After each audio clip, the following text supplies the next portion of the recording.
Welcome back to the ESPN Hoops and Hits podcast presented by Tab. I am the Scope, joined by my man Grub. And Grub, it is Jersey Day. Jersey Day. What a day. You don't mind rocking a jersey, but we've gone into together today. So You're rocking the Kobe Bryant West? Yeah, I love Cobes. I just loved his Mamba mentality. He was just an unbelievable player, but he just worked hard. I loved his work ethic. And I even though I wasn't a supporter of him or any of his teams, I just loved him personally. Yeah, Legend. Basketball players, sometimes their brands, their aura bigger even than the teams that they play for. Yep. And in the NBA. I've gone my Packers, of course, but if we get the number, I don't know if you can see the number, that's number 12. That's vintage Rodgers. Wow. And the reason I'm rocking this 12 is because I think my man, this isn't a topic, we're not going to get into it. We talked a little bit about last year. I feel guilty that we talked bad about him last week. I feel like he might have played his last game in the NFL. Ever. We'll see in the next couple of weeks. There's a little teaser for, I think, what was coming up, but it's not going well with the Jets. It's not going well with the Jets, and I can't see another team picking them up after the last couple of weeks. Man. But let's get to a team going bad that makes me happy. And we're going to be starting the show with the Bears. They blow it on Thanksgiving, and Matt Eberflus has now been sacked.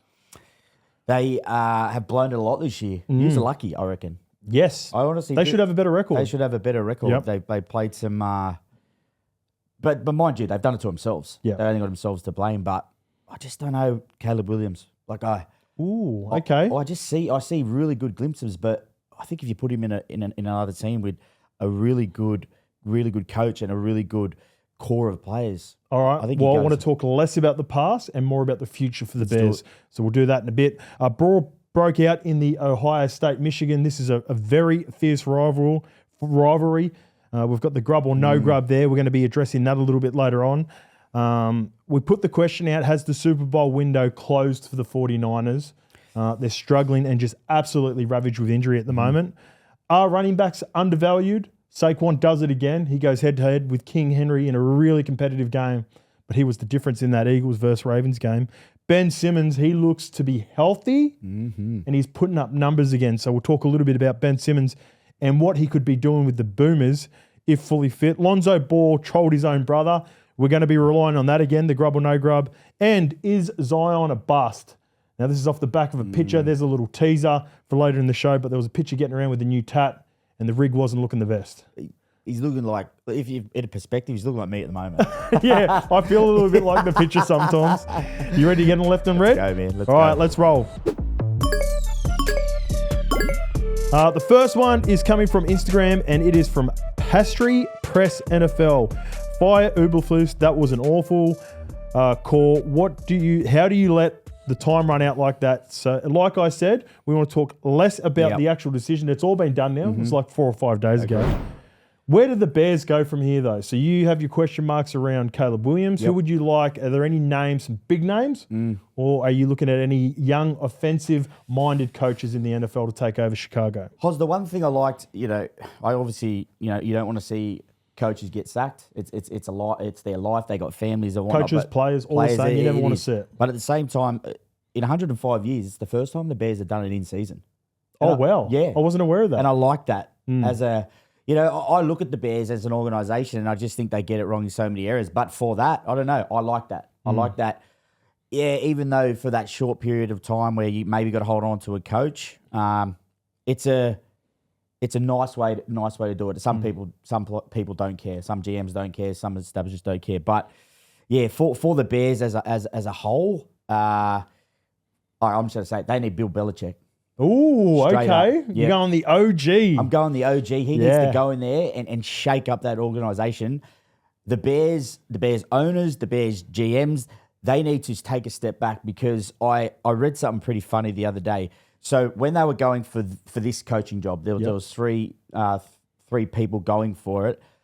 They didn't even, just something small, but they usually make a big deal. If you're trying to get Bill Belichick, you fly him on your own private jet. Apparently they flew a couple of them all together just on like normal planes. They interviewed all of them and flew them all at the same time? I'm not sure if it was all of them, but it was 2 of them. And I just think little things like that. Yeah. You got to wow them. Like, why are you going there? Why are you going? But yeah, they just got to. Speaking about Caleb Williams, he's the most sacked quarterback this year. But at the same time, Hos, we've spoken about him before in that game where it got to the point against you guys. He got him into a winning position. Yep. I just think you put him in a place where there's structure, there's regime, and there's tough conversations. So you like him with a defensive-minded coach as well, rather than an offensive, like Belichick, old school, Absolutely. gritty. He'll take care of that side of the ball, and Yep. maybe brings in someone as an offensive coordinator to get him done. Get him a good offensive line. Just get him, because when he's in the game and he's going well, like I feel he can lead a team. But we speak He's definitely about had moments. that Lions game, and it wasn't just that they speak about this clock. In the last drive, they gave away 2 silly penalties. Then Caleb Williams, he gets sacked. You can't win games like that, man. You can't win if you can't block a punt. Or sorry, if they're getting punts blocked, how are you going to protect the quarterback in big games like that? They do make a lot of big errors. I'd probably go more offensively for him because I want to see him flourish. I know he has been approached for the last couple of seasons because they've been going so well at the Detroit Lions, but I don't like if they could get Ben Johnson, the offensive coordinator from the Lions, they weaken the Lions and they make the Bears stronger. So that would be a name I would be going after if I was the Bears. But also, I don't like the Bears, so I don't really care who they get. Let's move on to Facebook, and this one comes from Vinny Vincent. I feel like injuries aside, this squad doesn't have the depth. Defense looks shot, and that was their bread and butter. He is obviously referring to the San Francisco 49ers, and we sort of put out a question, is the dynasty over? Now, dynasties normally require winning Super Bowls, but the question is sort of regarding how successful they've been now in the Shanahan era, and they're really struggling this year. They just can't seem to keep people on the field. And start off with McCaffrey and Ayuk and Samuel's missed games, and now we're seeing Brock Purdy with all the weapons missing, and he sort of just looks a little bit more average. Yeah, I couldn't agree more with what dynasty. You got to at least win one to say you're a dynasty. But at the same time, you get players like McCaffrey, Samuel, Bosa, Kittle firing. They're hard to stop. Yep. This is the thing. They were top heavy, weren't they? They were very They paid their top-heavy. big dogs in the last couple of years. Absolutely. And they've lost a lot of depth. And we're going to talk about this later, Hoz, about the running back position. Last year, McCaffrey was unstoppable. He was their Energizer Bunny. It was weird if he didn't score a touchdown in a game. I think from the time they traded for him the year before, he went on a streak of 20-plus games scoring touchdowns. Unbelievable. And I just think, that set up Purdy last year, took a lot of pressure off him. We're seeing how hard it is to be a really good quality quarterback without your weapons there. We speak about good teams having good running backs, but really good wide receivers. The wide receivers haven't been great this year. But to say that their window is closed with leaders still like that in their team. Can they win a Super Bowl this year then? Not this year. Not this year. No, you got to ride off. This year is gone. But you're not giving up them next year when they get players back. Well, what's a window, Hoz? Like, I think a window is 3 to 5 years. Yep. So last year was the start of it. Yep. Can they get back to that 49ers team and play that off the back of McCaffrey, Purdy, very confident, Bosa sacking people left, right, and center? Absolutely, I think they can. Okay. But this year is definitely a write-off. I think they'll struggle. They've got Bears, Arizona, Miami, Rams. They could just scrape in, but they're not a threat this year. Yep, agreed. Moving on to college football, and this is where we're going to require the grub or no grub paddle. Yep. This one come from Instagram, and it come from AN313. It's a game, what the hell? And this is off the back of the Ohio State players getting into a fight after Michigan players planted the flag at Ohio Stadium. So this is, for people that aren't aware, very common, but grub or no grub on the act with planting flags and stomping on logos and all of that. Where do you sit with that? Look, I'll start off with a little bit about the game of what I thought, and then I'll lead into the grub. Is that okay? Yeah, it's a little build-up. Just a little build-up. Okay. So first things first, I'm not condoning anything that happened after the game, because realistically, it was sad to watch, not only because the players were getting involved, innocent bystanders were like right there. There was sort of like the ball boys. And a lot of volunteers. A lot of, you know, and you don't want to see it. So bang, you get slapped with a $100K fine. But I will say the coppers to capsicum spray players, Don't think that's needed. That's a grub act. That is a grub act. That's straight up. That's a leading to the big one. Okay. But that's a little mini grub. This is a mini, yeah, like a little baby one. This is college football. This is history. Yeah. This is rivalry. Yep. There's so much testosterone in that building, in the shoe. It's unbelievable. So this is one of the biggest rivalries in college football too. It's close enough. Yeah. And for the Buckeyes, they've had Baker Mayfield come onto their field it was a long time ago, plant the Oklahoma flag in there. A few years ago, Michigan done the same thing. So, of course, they're going to take a stand. Yeah, they did lose, and people say they're sore losers. But at the same time, mate, college is life over there. Their parents probably went to that college, and it's just such a... That's what I love about it. It's in the DNA. It's passion. Yeah. And I love what it is, but, then you got to... Let's break the game down for Ohio State. Ryan Day is now 1-4 against Michigan, and Ohio have been really, really high in the rankings compared to them.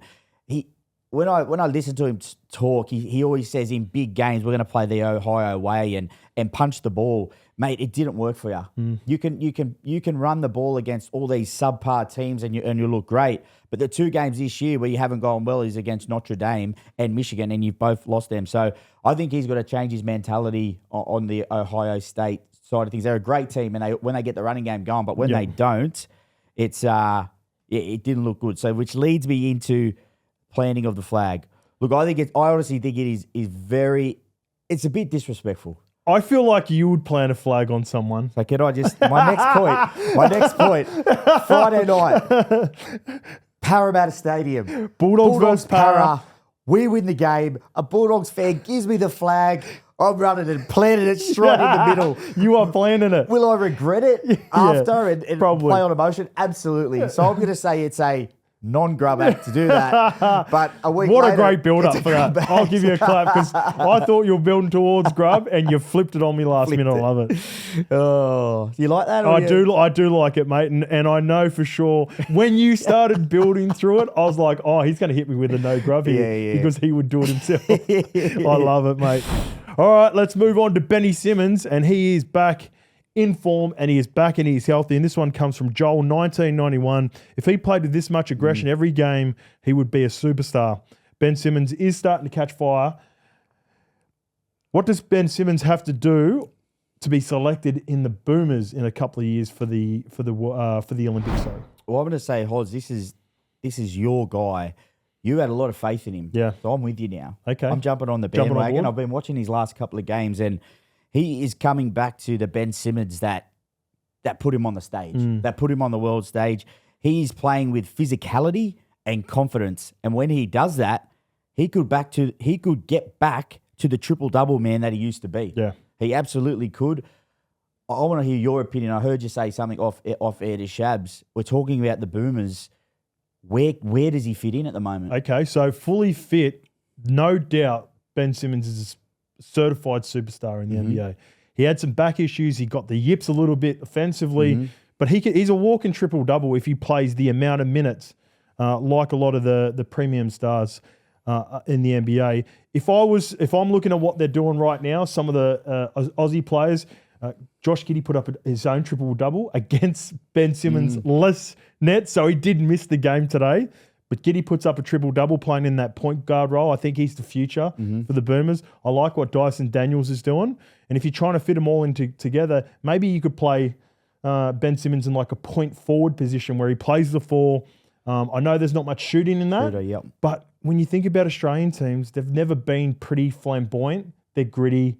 They want to keep it low scoring. That's the sort of Boomers teams that's made the Boomers great over. You still got the OG Joe Ingles. He's still floating around. Patty Mills is still playing in Utah. They're probably not going to make the next Olympics, but there's some decent players coming through for the Boomers at the moment, and he's still young enough, if good enough, and healthy enough. Competition for spots is never a bad thing, and that's what I love about this. I just got one more question for you on Benny Simmons. His last deal, $273 million. It's funny how players at the back end of their deals, they start to play well. Last year.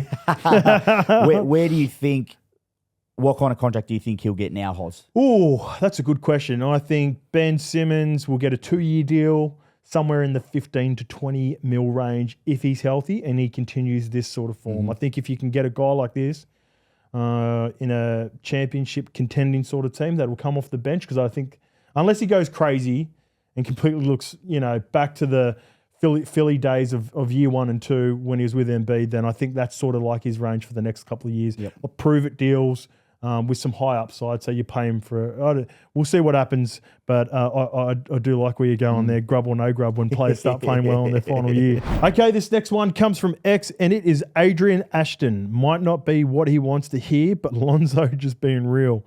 You 26 are not playing any kind of organised ball, so you're likely wasting time for a call that'll probably never come. Laugh out loud. Go hoop overseas and actually give NBA scouts some footage to work with. This comes off the back of a podcast Lonzo Ball did with his brother LiAngelo on the future or his aspirations of playing in the NBA. Grub or no grub, Lonzo being as honest as he was with LiAngelo on a podcast. Okay, I'm going to say it's grub because we talk about this all the time. Why does it have to be on social media? Yep. Why can't you just talk to your brother at the dinner table? They do it on purpose. Do you think he's not had that conversation at the dinner table before? Yeah, but they've already got to bring him up and do him dirty on a podcast or on X, or we spoke about with Derek Carr got roasted on X the other day for his ex-teammate. Man, what are you doing? Yeah. Like, just do it in your own time, or tell someone at the pub. Like, I actually don't hate the X on X, giving it to the X, but when you're brother and you roast him like that, man. I think I'm with you. It was a little bit harsh. Angel Reese's podcast as well too, by the way, from the WNBA. And there's some good questions on there. She really gets into it. Look, I like the honesty. Like as a family, he's 100% right too, by the way. Well, that's what I'm saying. So it's like, okay, thank you, bro, for that. I appreciate it because there is a really good market now. We've spoken about players and getting opportunities. Okay, let's an example I had to think of. Right, let's talk about Russell Westbrook. We spoke about him a fair bit on this show. Okay, if he's sitting in the G League on the bench playing minimal minutes, you wouldn't even look at him. He's not a bench player. But if you come over to Australia and you're starting and you get to show people what you're really made of, grow confidence, mate, that's how you're going to get there. You got to think long term. Yeah. Don't just also, I'll cut in straight away. Russ isn't playing G League. There's no way he's playing in the NBL, and there's no way he's playing in any other league. I'm just saying, like, but LiAngelo, I would like to see LiAngelo come to the NBL. I think that'd be good for him. Yeah, absolutely. He's a bucket. He can shoot the three. He's not as he doesn't have the handles and control that his brothers have.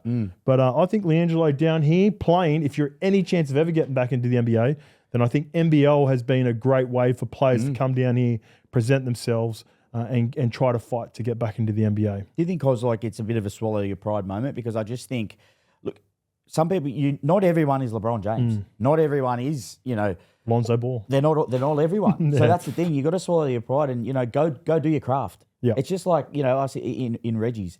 You don't really want to be there a lot of the time, but you got to go back. Yep. You got to go back and do your craft. You got to bite down on the mouth guard and earn your stripes. So come to beautiful Australia, mate. Enjoy the sun. Play some good basketball in a growing competition. LaMelo did well in his first season before he got into the NBA, so it worked out well for him. We're going to stay, speaking of your craft, producer Shabs has got this one. When we all realise Zion is not the guy we thought he was going to be. So there is a picture, unfortunately, here of Zion after he's got his big back tat done. Is Zion a bust? Purely off the back of this photo? First things first, let's speak about why would you post this? I don't take my shirt off in front of my partner rather than put it on X or Twitter or wherever he put it. But you post the one on the right, just not the one on the left. Yeah, exactly. Yeah, the back tat looks good. Yeah. It makes him look tough. But Zion, mate, like when's the penny going to drop? I watched I listened to another potty, not as good as our one, the other day about Zion's career and the up and down and how he keeps just putting on weight, loses weight. Man, I don't care what anyone says. When you're at a professional level playing in the NBA, it's not on your trainers to tell you not to eat Kentucky. Yeah. It's not on your trainers. It's on you, man. No, it is. Like, I'm with you. What I'm saying? Like, mate, now you got me thinking about Kentucky. You had a bit on the weekend too, mate. But like, when you are breaking down and doing and having injuries where it's because of your weight, and then like you're off, you're injured, and you're looking like that, mate. When you're injured, you're getting thrashed. You're looking in the good. gym. Yeah. And I just think for him, the penny's got to drop. as a teammate as well, I just like, come on, man. We know how good you could be. We know that there's all this hype around you, but I wouldn't call him a bust. You cannot call him a bust. But, man, some of the trades that, they got done for this bloke, he's absolutely not showing. I agree with DeMarcus Cousins. I've seen a take about this. We discussed a take about this. The expectations of what Zion was going to be because of the highlights, he was almost arguably one of the first athletes around the social media, around, Instagram getting big, around X getting big, around Twitter really getting and just exploding. We all found out about Zion in high school about 6 or 7 years ago, and the expectations that he was going to be like LeBron James off the back of those highlights, just the expectations were always too high. I think he's going to be a really solid NBA player for a while. He's just not going to be the franchise guy. You need to get more guys around him. So that's where we are with that. I read an article the other day, Hoz, that there's talks that the Pelicans are thinking of trading him. Would you? It depend on I would if I was the Pelicans, definitely. And it's more so what sort of team I'd be if I was to trade for a guy like that. So, if you could get him and not lose too much and not give up too much draft capital and you're in a little window, then potentially. But I'd have to really go through the team and have a proper look at him to see. I think you need to get him around leaders.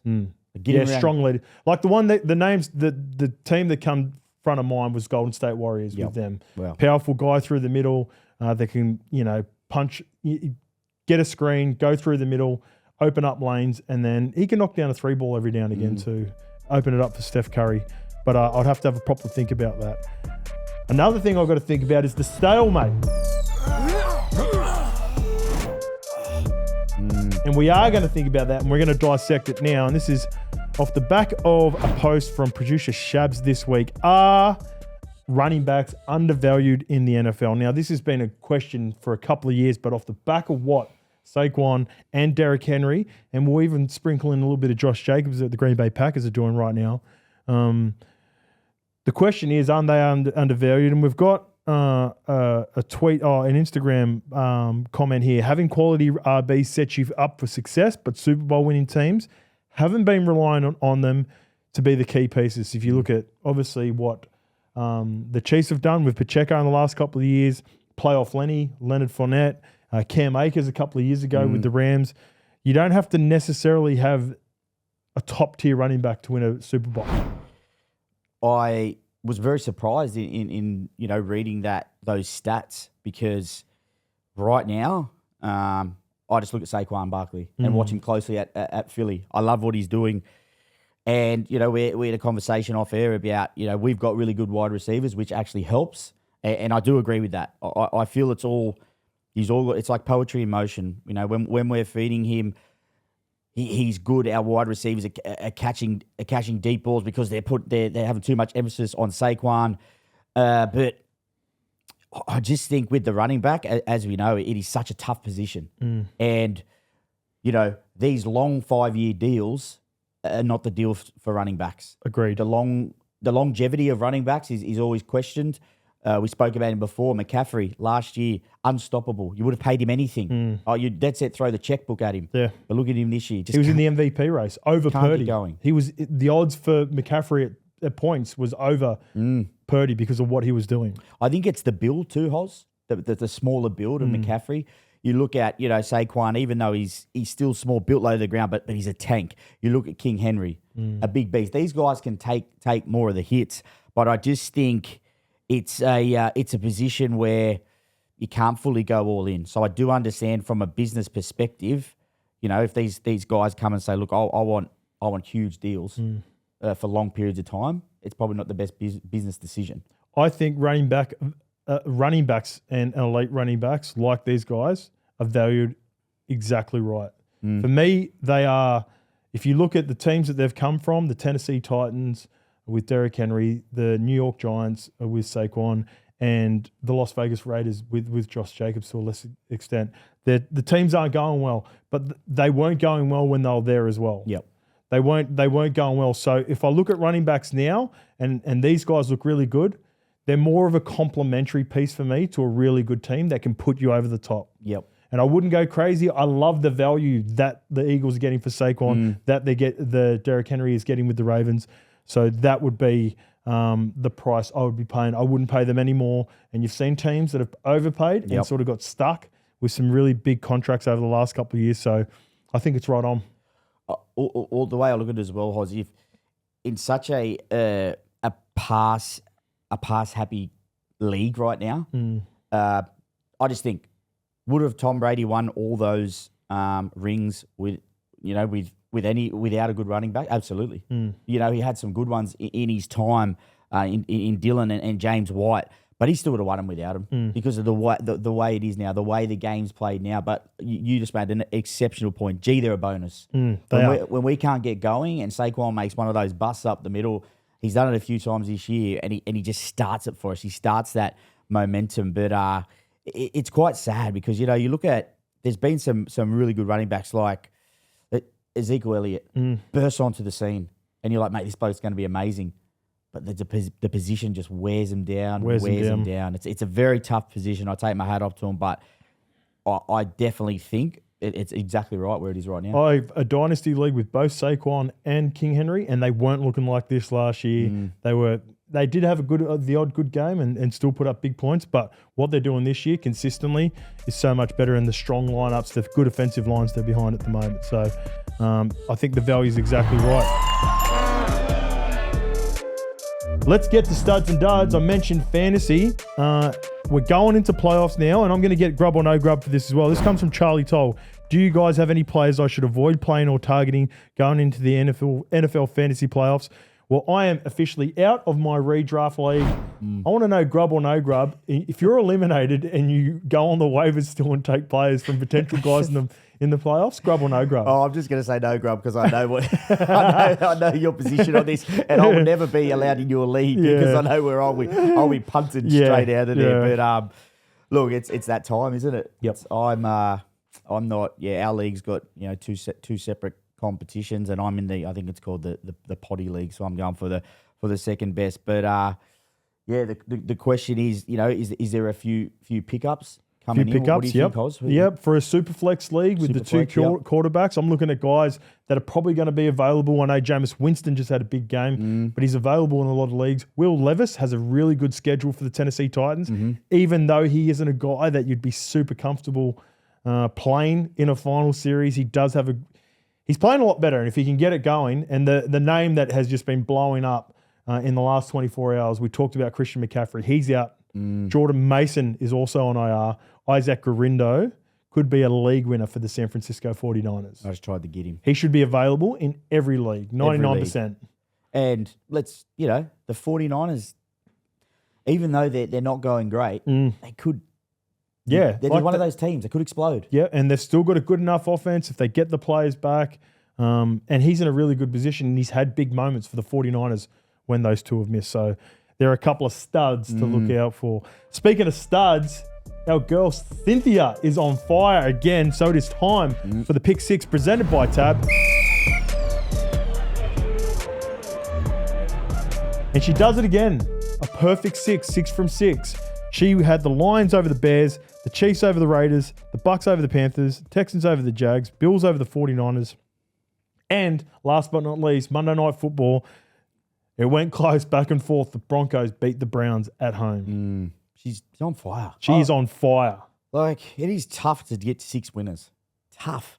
And I'm talking, this is the fourth time this year she's gone for 6 from 6, which is just crazy. Unbelievable. Let's see if she's got this week, eh? What's up, Grub and Horo? I'm Cynthia Frelund, and this is our Week 14 NFL Pick-6. Some home games for you. Here we go. The first one, Bucks over Raiders, and again, that's at home. The Steelers over the Browns. They need this one to keep pace in the AFC North. The Eagles over the Panthers. They're at home as well. Dolphins over Jets in South Florida. Vikings over the Falcons in Minnesota. And one away team for you. It's on Monday night. It's the Bengals over the Cowboys.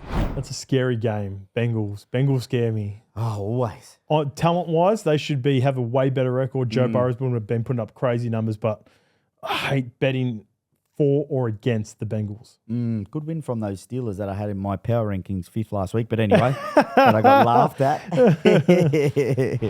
Chances are you're about to lose. For free and confidential support, call the number on the screen or visit the website. Grub, that is it again. We are absolutely just pumping through this American sports season, and I feel like it's starting to heat up in the NFL. And then we're going to get, in no time, we've got all-stars in the NBA soon. I love it, mate. You know, I just thought of just then as I was thinking of the final pitch. How good is it? We're speaking about college games with capsicum spray. We're speaking about basketball players getting tattoos with, sloppy rigs. I love it. And one thing we haven't spoken about, the playoffs are coming soon. Yes, so they are. Big games, and I love them. I love the playoff time. I love them. We're going to see more grubs and no grubs. We'll catch you next week on Hoops and Hits.